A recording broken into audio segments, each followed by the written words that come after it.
వైకాపా పాలనలో రాష్ట్రము గంజాయి ఆంధ్రప్రదేశ్గా, డ్రగ్ ఆంధ్రప్రదేశ్గా తయారైంది.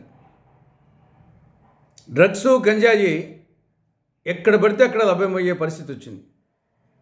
చివరికి హై స్కూల్ విద్యార్థులు కూడా గంజాయికి, డ్రగ్స్కు అలవాటు పడిపోయినారు.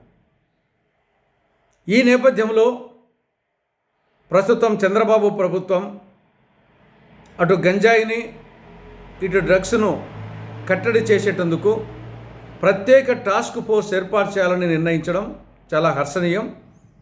ఈ చర్యను కాంగ్రెస్ పార్టీ స్వాగతిస్తుంది. కానీ అదే సమయంలో మద్యం పాలసీ దారి తప్పింది. ఎలా తయారైందంటే మద్యం పాలసీ మండలానికి 4 మద్యం షాపులు, 40 బెల్ట్ షాపులు అనే విధంగా పాలసీ తయారైంది. ఎక్కడ చూసినా బెల్ట్ షాపులు. అంతెందుకు, హోమ్ మినిస్టర్ సొంత నియోజకవర్గం పాయకరావుపేట నియోజకవర్గంలో ఎస్ రాయవరం మండలంలో పేట సూదిపురం అనే గ్రామంలో నిన్నటి రోజు బెల్ట్ షాప్ కోసం దండోరా వేసి వేలం నిర్వహించారని పేపర్లో రావడం జరిగింది. ఈ బెల్ట్ షాప్ను దాసరి రమణబాబు అనే వ్యక్తి 2,01,000కి దక్కించుకున్నట్టుగా పేపర్లో వార్తలు వచ్చాయి. అంటే ఒక్క బెల్ట్ షాపు వేలం పాట వచ్చేసి 2,01,000. సాక్షాత్తు హోమ్ మినిస్టర్ నియోజకవర్గం. ఇది ఒక శాంపుల్ మాత్రమే, ఒక టిప్ ఆఫ్ ద ఐస్బర్గ్ మాత్రమే.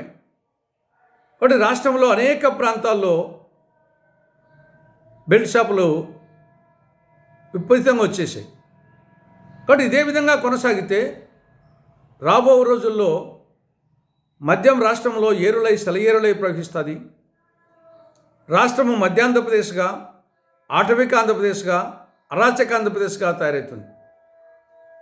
ఒకవైపు డ్రగ్స్ను, గంజాయిని కంట్రోల్ చేసి మరొక వైపు మద్యం వచ్చేసి విపరీతంగా ఏరులై సెలయేరులై పారుతూ ఉంటే దానివల్ల పెద్ద ప్రయోజనం ఉండదు.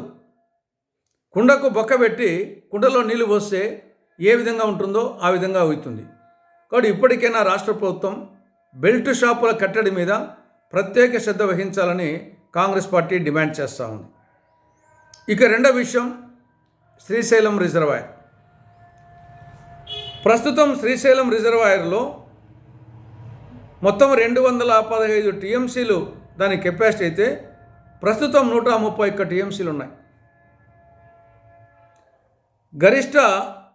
గరిష్టంగా 885 అడుగుల లెవెల్ ఉంటే ప్రస్తుతము 869 అడుగులకు నీటి మట్టం వచ్చింది. దీనికి కారణం